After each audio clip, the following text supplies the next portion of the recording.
Helo a chroeso I Alawfa Cymru, lle dwi'n mynd I fod yn cyflwyno 20 alaw a ysgrifennwyd yn ystod yr 20 mlynedd diwethaf gan gerddorion Cymreig.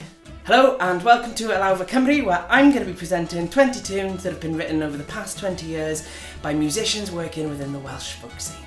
Mae hwn yn brosiect gan Trac Cymru wedi gyrradu gen I fi, Jordan Price-Williams. This is a Trac Cymru project that's been curated by myself, Jordan Price-Williams.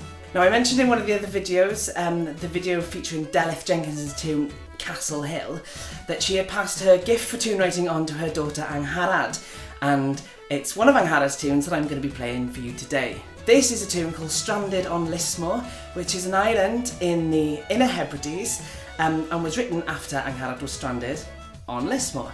I believe that the weather was so bad that the ferry couldn't leave and everybody had to stay overnight and wait for the next ferry, which is when Angharad wrote this tune. There's a lovely tune that goes with it, also by Angharad, called Dear Dorothy, that's written for the only taxi driver on Lismore, who was called Dorothy, and was apparently quite a character. Felly dyna ni, Stranded on Lismore gan Angharad Jenkins.